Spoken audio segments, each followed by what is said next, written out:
তো বলতেছিলাম সাইয়েদনা হযরত সুলাইমান আলাইহিস সালাম উনি আল্লাহু আকবার চোখে কি দেখতেন? কানের পাওয়ার 3 থেকে 7 মাইল, বলেন 3 থেকে 7 মাইল দূরের আওয়াজ উনি শুনতেন। পশু পাখি এমনকি পিপিলিকার কথা উনি বুঝতেন। আর চোখের দেখা, উনি বাতাস কিভাবে প্রবাহিত হয়, কোন দিকে বাতাস প্রবাহিত হয় এটা উনি দেখতেন। সুবহানাল্লাহ। জিন জাতি এটা আল্লাহ তাআলার এমন একটা সৃষ্টি যাদেরকে আল্লাহ তাআলা আগুন দ্বারা বানাইছেন, যাদেরকে দেখা যায় না। জিনদের যৌবন মৃত্যু পর্যন্ত। সুবহানাল্লাহ বলেন না? আমাদের যৌবন তো 40, 45, 50, হ্যাঁ, আর জিনদের যৌবন মৃত্যু পর্যন্ত। সুবহানাল্লাহ। এবং জিনরা লম্বা হায়াত পায়। জিনরা যে আকৃতি মনে চায়, হঠাৎ বিড়াল হয়ে গেছে, হঠাৎ কুকুর হয়ে গেছে, গাছের পাতা হয়ে গেছে, হঠাৎ একদম দরবেশ সাজি আপনার কাছে আসি বসে দিছে পিশাব, অথচ সে কি? জিন। তাহলে জিনরা যেই কোনো আকৃতি প্রকৃতি সে ধারণ করতে পারে। কিন্তু সাইয়েদনা হযরত সুলাইমান আলাইহিস সালামের কাছে কোন জিন যে আকৃতি ধরক না কেন দেখে চিনে ফেলতেন এই তো জিন। এজন্য উনার কাছে কোন জিন ফলানোর কোন সুযোগ কি নাই। আর আল্লাহ তাআলা সাইয়েদনা হযরত সুলাইমান আলাইহিস সালাম এমন আকৃতি দিয়েছেন, উনি যখন জিনদের দিকে তাকাতেন, রাগ হইয়া তাকাতেন, তো উনার চুলগুলা খাড়ায়া যাইতো, দাড়ি মুছগুলা খাড়ায়া যেত এইভাবে। তো জিনরা থরথর করে কাঁপা শুরু করতো। সুবহানাল্লাহ বলেন। কেন? জিনের রাজত্ব করবে। তো জিনরা তো অনেক বড় দেও দানব, এখন রাজত্ব যে করবে সে যদি তাদের উপরে দেখলে যদি ডর না হয়, রাজত্ব করবে কিভাবে? এই জন্য সুলাইমান আলাইহিস সালাম যখন জিনদের দিকে তাকাতেন তখন চুল দাঁড়ে কি যেতে বলেন, খাড়ায় ভয়ঙ্কর রূপ হয়ে যেত, জিনেরা থরথর করে কাঁপতো। সুবহানাল্লাহ, আল্লাহু আকবার। তো বলতেছিলাম যে সাইয়েদনা হযরত সুলাইমান আলাইহিস সালামকে আল্লাহ তাআলা এমন রাজত্ব দান করছেন যে জিনরা উনার কথা মতো চলতো। তিনি জিনদের দ্বারা অনেক ভারী কাজ করাইছেন। জিনের মাধ্যমে সাইয়েদনা হযরত সুলাইমান আলাইহিস সালাম জিনের মাধ্যমে আল্লাহু আকবার মসজিদে আকসা নির্মাণ করছেন। কি নির্মাণ করছেন বলেন? মসজিদে আকসা। উনি মসজিদে আকসা নির্মাণ করবেন, এখন জিনদেরকে ডাকছেন, এই পৃথিবীর বিভিন্ন পাহাড় পর্বত থেকে দামি দামি পাথর নিয়ে আসো। এই জিনদেরকে ভাগ করে দিছে আর এক গ্রুপ করে রাখছে বানানোর জন্য। এবার জিনরা পাথর আনতেছে আর বানাইতেছে।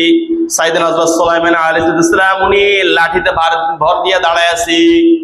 এমন অবস্থা সাইয়েদনা হযরত মালাকুল মউত ফেরেশতা চলে আসছে, আসিয়া বলল, আল্লাহর নবী আপনার ভিসার মেয়াদ শেষ। ভিসার মেয়াদ এই নেন, পরকালের টিকিট, পরকালের টিকিট নেন, ভিসার মেয়াদ শেষ। সাইয়েদনা হযরত সুলাইমান আলাইহিস সালাম বলেন, হাই হাই, কি বলেন?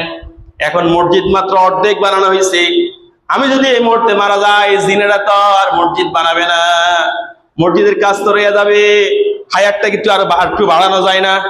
না, তো উপরের জগতে আলাপ করা যায়নি। হ্যাঁ, আপনি করেন আপনার রবের সাথে আলাপ। এবার সাইয়েদনা হযরত সুলাইমান আলাইহিস সালাম উপরের দিকে তাকালেন, বললেন, আল্লাহ আমি যদি এই মুহূর্তে মারা যাই জিনেরা তো মসজিদ নির্মাণ কাজ ছেড়ে দিবে, অর্ধেক কাজ হয়েছে। আল্লাহ যদি একটু হায়াতটা একটু বাড়াইয়া দেওয়া যাইতো। আল্লাহ রাব্বুল আলামিন বলেন, হে সুলাইমান তুমি আমার কাছে কি চেয়েছো বলো, আমার কাছে কি চেয়েছো বলো। তুমি আমার কাছে দুনিয়া এবং তুমি আমার কাছে এমন বাদশাহী চেয়েছো যে কিয়ামত পর্যন্ত এরকম বাদশাহী যেন কাউকে দেওয়া না হয়। সুবহানাল্লাহ বলেন না? এমন রাজত্ব আমার কাছে চাইছো যে কিয়ামত পর্যন্ত যাতে কাউকে এরকম রাজত্ব দেওয়া। তো তুমি কি জীবিত থাকতে বাদশাহী করবা নাকি মৃত্যুবরণ করার পরও তোমার দেহ বাদশাহী করবে? সুবহানাল্লাহ বলেন না? তোমার দেহকে দিয়ে আমি বাদশাহী করাবো। সুবহানাল্লাহ। তুমি মৃত্যুবরণ করার পরে তুমি দাঁড়ায় থাকবা আর তোমার দেহ দাঁড়ায় থাকবে, জিনরা তোমার দেহ দেখিয়া কাজ করতে থাকবে, মনে করবে তুমি জীবিত অথচ তুমি মৃত। সুবহানাল্লাহ বলেন? এজন্য কোন জিন গায়েব জানে না। বলেন, কোন জিন কি করে না? এজন্য জিনের কাছে গনাম যাইবনি, ঈমান শেষ হয়ে যাবে জিনের কাছে গনাইলে। খবরদার, কোন জিনের কাছে যাওয়া যাবে না। জিন গায়েব জানেন না। সুলাইমান আলাইহিস সালাম মৃত অবস্থায় দাঁড়ায় রয়েছে, জিনরা কে কইতে পারবে? লাঠিতে বদ দিয়ে দাঁড়ায় আছে, জিনটা তো কাজ করতেছে, কাজ করতেছে।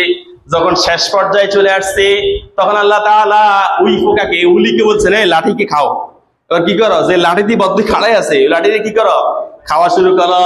ওই ফোকা লাঠি খাইতেছে, মসজিদের কাজও শেষ, ওই ফোকা লাঠি খাই ফেলছে। এবার দড়ুম করে হযরত সুলাইমান আলাইহিস সালাম নিচে পড়ে গেছে। পড়ার পরে জিনেরা কয়, হাই হাই, বুড়া মিয়া মনে হয় হাই ঘুরি হড়ি গেছে লাগে। দড়ি সবাই আসছে, আসিয়া দেখে, পরীক্ষা নিরীক্ষা করে দেখে, হাই হাই উনি তো এখন মারা যায় নাই, অনেক আগে মারা গেছে। আমরা এই মৃত বুড়া মিয়াকে দেখিয়া মনে করছি উনি জীবিত, কিন্তু উনি তো মৃত। আমরা উনাকে মৃত মানুষকে জীবিত মনে করি, ভারী কাজ করি শেষ করছি। সুবহানাল্লাহ বলেন না?